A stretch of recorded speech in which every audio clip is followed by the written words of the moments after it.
After a training session or doing any exercise, in fact, it's a really good idea to have a good stretch off, not just to increase flexibility, which is a good time to do it when your muscles are really warm, but also to make sure that we kind of warding off injuries and getting into good habits and essentially avoiding or minimising that stiffness and soreness that we can get after a training session. So I'm going to take you through the stretching routine that I would like you to do. It's an all-over stretching routine and it should take around about 5 minutes or so. We'll see how we go. Okay, so we're starting lying on our backs with our legs up. Oh, I've got a little puppy helper today who might be barking a little bit because she's not really sure what's going on, are you? So, okay, out the way, dog, out the way. So on your back for the first stretch, you want one ankle over the other knee. You're going to lift up that leg and the stretch is going to be in your bum on the side of the bent leg here. So we're going to hold this stretch for about 20 seconds. If you need to intensify the stretch, you can pull the leg up more. Oh, the puppy wants to play. You can pull the leg up more, or you can push this knee further away from you. As long as you're feeling the stretch in this side of the bum, that's the right spot. After 20 seconds, or 30 if you like, we can swap to the other side and do the same on the other leg. So for the purpose of using this video as an actual training aid, I'm going to hold these stretches for at least 20 seconds. And if you want a less stressful time, then I suggest that you do this without having a puppy in the same room. Okay, we've got about 5 more seconds, then we'll move on to the next stretch.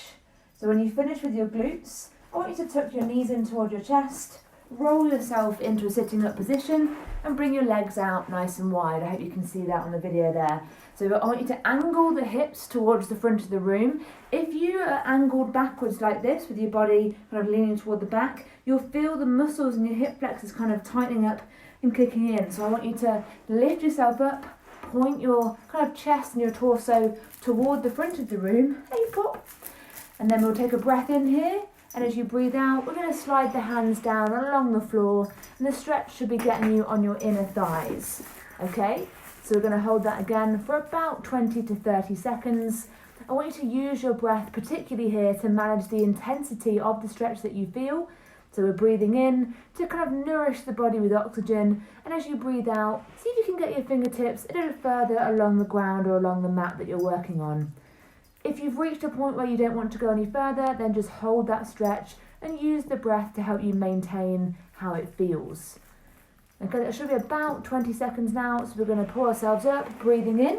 As you breathe out, we're going to turn across the straight leg and fold down. We're reaching to the outside of the foot or the ankle if you can't quite get there, and we're trying to fold the chest down across the thigh.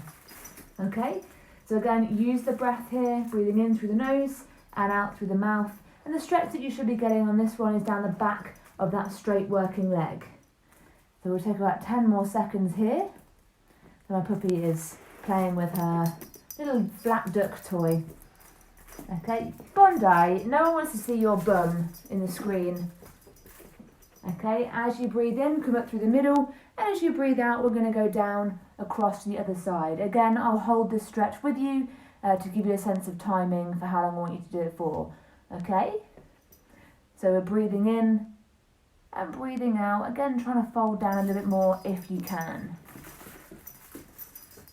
Puppies are such pests sometimes. Okay, 5 more seconds. 3, 2, 1.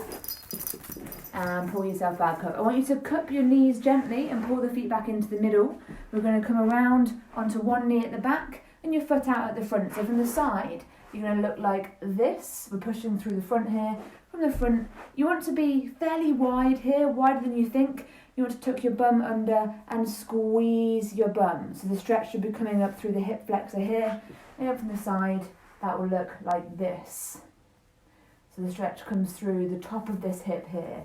So squeeze the bum, really push the bum through to the front. Be careful not to arch back or lean too much forward. You want to be nice in the middle, letting the hips sink through and do the work themselves. If you do want more of a stretch through the side of your leg here, when you're in that full extension point here like this, we're going to lift the arm up and over and stretch further through the side of the body. You might want to use something to balance a block or part of the frame in the gym. My puppy has got her bum in the screen. Okay, leaning over for about 10 or 15 seconds and then back across. Okay, we'll swap the legs over. Nice wide stance, glide through with the hips, squeeze the bum. And we'll hold this for about 20 seconds, then we'll do the arm over version, okay? So again, it should be really working in the hip flexor here. And if you're feeling it somewhere else, then just move yourself around, really. We've all got different bodies, different biomechanics. So make sure that you move and just tweak your stance slightly until you really feel it in the right place. And if you're not sure where that is, then please come to me and ask me next time you see me. Okay, we're going to add that arm over the top. So we're creating like a banana shape down the side of our bodies, and that should just bring the stretch more up into the side of the hip. It might intensify it in the hip flexor as well. So 5 more seconds. I'm being lazy with my arm here, but we're not doing yoga, we're just stretching, so it's fine.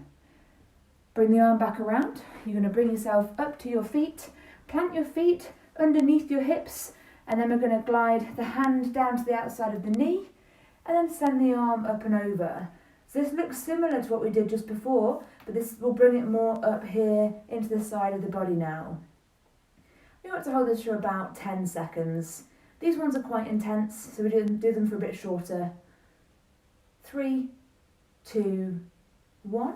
Lift the arm, breathe into the middle, and as you breathe out, we'll go down the other side. So whatever shape you make, it might not be the same shape as me, just do your best and make sure it feels right for your body. Lifting up through the middle. I want you to link the fingers together with the knuckles facing to the outside. Push the hands to the front, drop the shoulders, lower the chin down, and you're basically pushing your hands as far as you can to the front of the room. This should give you a stretch across the top of the shoulders here. And again, I want you to focus on your breathing. Breathing in through the nose and breathing out through the mouth. And again here, 10 or 15 seconds will do for this stretch. When you feel that you've had enough of this one, relax the shoulders. You're then going to place the hands either on the small of the back here and squeeze the elbows together, or if you can, I want you to link the fingers together, squeeze the shoulder blades together, and then try to lift the hands off the back. So if you can't lift the hands, just keep them where it feels comfortable for you, then lift as high as you can if you've got any range of movement there. So the stretch should be across the front of your shoulders here and slightly into your chest. Okay, 5 more seconds. 4, 3, 2, 1. And we lower them down, release the shoulders and shake off the arms. Okay, take one arm straight across the chest, hook the other arm around, and we're going to push this shoulder down slightly as we pull this arm in toward the chest. So the stretch that you feel here should be across this cap of the shoulder, and it really depends on how hard you feel comfortable pulling or pushing on that arm.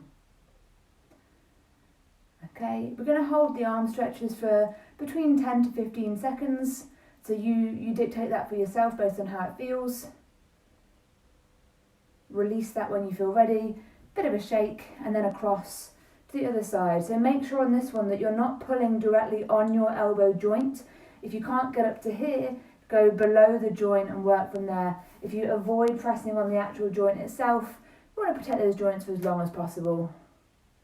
We'll do 5, 4, 3, 2, 1. Shake off those arms. One last stretch for the arms. So we take the arms straight up over the head, drop the hand down the back and push down on the elbow. If you can also lengthen that elbow slightly as you push down, you'll get a more intense stretch. I usually find sort of 10 seconds or so is fine for these ones. We'll hold for 5, 4, 3, 2, 1, and swap the arms over, pushing the elbow up and then pulling the elbow down with your hand. If you're more flexible than this and you can loop your hand all the way around and make the connection, then you can do it that way instead. It's completely your choice.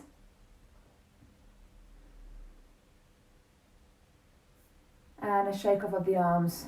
One of the stretches I forgot earlier, which you can either do on the floor or at the frame, is if you're on the floor, you have your knees apart here, stretch your arms out in front of you, And then you push your armpits down and rest your head on the floor in between your arms. So that should be getting you through this part of your body here. You can also do this over to the side. So you're pulling through the side of the body, over to the other side as well. Again, for about 20 seconds in each position. And if you're standing up, if you imagine a pole or part of the frame in front of you in the gym, you plant your feet down, you grip around the pole, and then you're going to push yourself out here and drop your armpits down. So the stretch is going to get you along here. So you're hanging off the frame, you're putting your body weight against it, and that should get you up here, okay? So that should be a good all-around stretching routine. So I want you to try and abide by that every time that you have a training session, whether it's at home or in the gym. It's a really good way of, like I said at the beginning, kind of getting rid of those aches and pains. Oh, there's a puppy on my back.